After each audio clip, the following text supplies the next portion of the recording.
सभी को जय मसीह।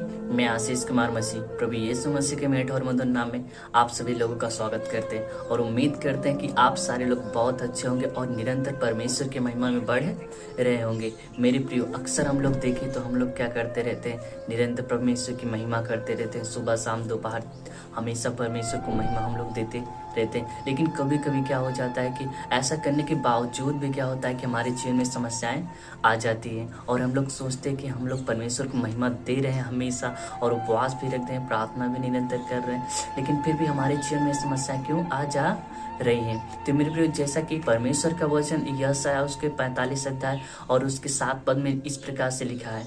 हम पढ़ते हैं यहाँ पे, मैं उजियाले का बनाने वाला और अंधियारे का सृजनहार हूँ, मैं शांति का दाता और विपत्ति को रचता हूँ, मैं यहोवा ही इन सबों का करता हूँ। मेरे प्रियो, यहाँ पर इस प्रकार से लिखा है कि परमेश्वर जो है उजियाले को बनाने वाला और विपत्ति को रचने वाला, यानी हर चीज को करने वाला कौन है? हमारा परमेश्वर है। और कभी कभी क्या होता है कि हमारे जीवन में जब समस्याएं आ जाती हैं तो कभी कभी क्या होता है कि जैसा कि परमेश्वर कहता है कि मैं हर एक चीज़ को क्या हूँ, रचने वाला हूँ, हर एक चीज़ को बनाने वाला हूँ और हर एक चीज़ यानी हर एक विपत्ति को डालने वाला हूँ। तो कभी कभी परमेश्वर हमारे जीवन में कुछ ऐसी समस्याओं को डालता है कि हम लोग आगे बढ़ सकें, क्योंकि हमारा जो परमेश्वर हमसे यही चाहता है कि हम लोग क्या हो, आगे बढ़े।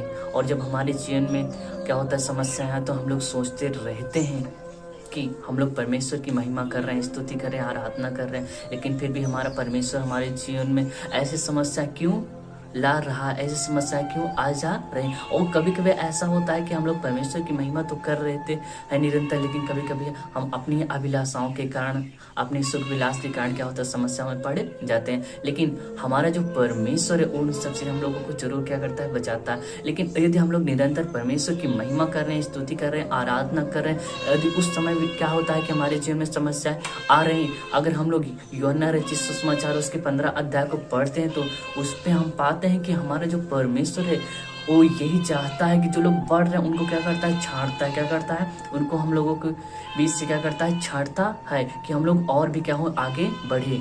और कभी कभी ऐसा होता है कि हम लोग हताश हो जाते हैं ऐसी समस्याओं के कारण। अगर हम लोग अय्यूब की पुस्तक पढ़ते हैं तो वहां पर जो क्या है कि अय्यूब जो था एक धर्मी पुरुष था। क्या? एक अय्यूब जो था वो धर्मी पुरुष था और धर्मी होने के बावजूद भी उसके जीवन में इतना सब कुछ शैतान ने किया कि उसका सब कुछ क्या हो, नाश हो गया। लेकिन परमेश्वर ने उसकी दुगनी आशीष के रूप में क्या हुआ, दोबारा दिया हर एक चीजों को। तो मेरे प्रिय, यदि आज हम परमेश्वर की महिमा कर रहे हैं, निरंतर स्तुति आराधना और महिमा हमेशा कर रहे हैं, बाइबल को पढ़ रहे हैं, उपवास भी रख रहे हैं, यदि हमारे जीवन में समस्याएं आ रही हैं तो समझो कि उस समय हमारा परमेश्वर क्या कर रहा है, हम लोगों को छांट रहा है। क्या कर रहा है? परमेश्वर हम लोगों को छांट रहा है कि हम लोग और भी आगे बढ़े, क्योंकि हमारा जो परमेश्वर है वो हम लोगों को कभी भी दुख या संकटों में देख नहीं सकता। इसी आधार पर हम आप सारे लोगों को एक कहानी बताना चाहते हैं, क्योंकि इस कहानी के द्वारा मुझे उम्मीद है और इस वचन के द्वारा भी मुझे उम्मीद है कि आप सारे लोग बहुत आशीष पाओगे। एक बार एक राजा था और ये जो राजा था ये शिकार का बहुत शौकीन था और जानते हो क्या कर रहा था, एक बार एक अपनी तलवार से क्या कर रहा था, तलवारबाजी कर रहा था। और जानते हो क्या हुआ, तलवारबाजी करते समय अचानक से क्या हुआ कि किसी कारणवश क्या हुआ कि इसकी एक उंगली कट गई। और जानते हो इसकी एक उंगली जब कट गई तो वहीं पर इसका मंत्री भी बैठा हुआ था और उस मंत्री ने क्या कहा जब इसकी उंगली कट गई, कि उंगली तो कट गई लेकिन फिर भी जो भी हुआ अच्छा ही होगा, परमेश्वर ने जो कुछ भी किया अच्छा ही किया। और जानते हो क्या हुआ उस समय, राजा ने गुस्से में आकर उस मंत्री को कैद खाने में डलवा दिया।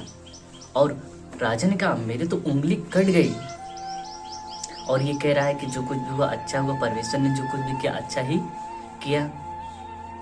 और जानते हो क्या हुआ, जब उसको कैद खाने में मंत्री को डलवा दिया और कुछ दिन बीतते गए और क्या हुआ कि एक दिन राजा ने अपने मन में विचार किया कि मैं आज शिकार खेलने जंगल में जाऊंगा। और जानते हो क्या हुआ, जब ये जंगल में शिकार खेलने के लिए गया और चलते चलते ये जंगल में काफी दूर निकल गया। और जब काफी दूर निकल गया और निकलने के बाद ये रास्ता भटक गया। और जब ये रास्ता भटक गया तब क्या हुआ, आदिवासियों ने क्या किया, इसको पकड़ लिया और पकड़ने के बाद अपने कब्जे में कर लिया। और आदिवासी लोगों ने क्या किया, अपने देवताओं को खुश करने के लिए इस राजा की बलि देनी चाहिए। और जानते हो क्या हुआ कि उस समय जितने भी आदिवासी लोग थे, उन आदिवासियों ने राजा को पहले ही नहलाया धुलाया, और नहलाया धुलाने के बाद पूरी तरह से क्या हुआ, वो जो कुछ भी अपनी रीत के अनुसार अपने देवताओं को खुश करने के लिए बलि देते थे, हर एक रीतियों को उन्होंने पूरा किया। और आखिरकार एक समय आया कि अब राजा की बलि दी जाए। और क्या हुआ, जब वो लोग राजा की बलि देने के लिए आगे बढ़े तब क्या हुआ कि एक व्यक्ति ने देखा कि राजा की एक उंगली क्या हुई है, कटी हुई है। और जानते हो तब क्या हुआ कि उन लोगों ने क्या किया, जब राजा की उंगली कटी हुई देखी, उस व्यक्ति ने बताया, जिसने देखा कि राजा की एक उंगली कटी हुई है, उस व्यक्ति ने जब से कहा कि राजा की एक उंगली कटी हुई है, हम इसकी बलि नहीं दे सकते क्योंकि इसमें एक दोष है।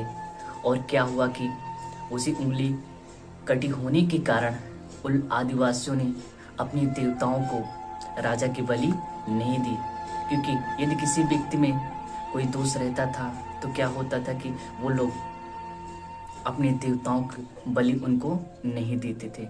और क्या हुआ, उसी उंगली कटी होने के कारण राजा को आदिवासियों ने छोड़ दिया। और राजा जब क्या हुआ कि छूटकर अपने महल में आया, तब उसने तुरंत क्या हुआ, अपने मंत्री को कैद खाने से छुड़ाया।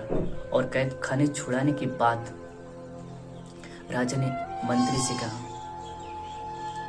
मेरी तो बात सही है कि उंगली कटी होने के कारण उन आदिवासियों ने मुझे छोड़ दिया, लेकिन तुम इतने साल कैद खाने में रहे, तुम्हारा तो इतना समय क्या हुआ, बर्बाद चला गया। लेकिन मंत्री ने कहा, नहीं, परमेश्वर ने जो कुछ भी किया है अच्छे के लिए ही किया है, क्योंकि यदि आप हमें कैद खाने में न डाले होते तो आपके साथ शिकार खेलने शायद मैं भी जाता। वो लोग तो उंगली कटी होने के कारण आपको छोड़ देते, लेकिन मुझे तो बलि कर देते।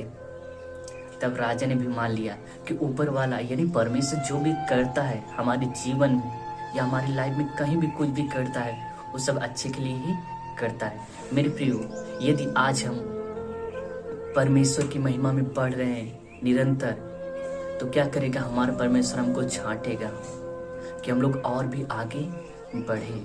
यदि कोई समस्या प्रॉब्लम हमारे जीवन में आ रही तो इससे हम लोग हताश ना हो, ना ही उदास हों, क्योंकि हमारा परमेश्वर उस समय क्या करता है, हम लोग को चाहता है कि हम लोग और भी आगे जाएं।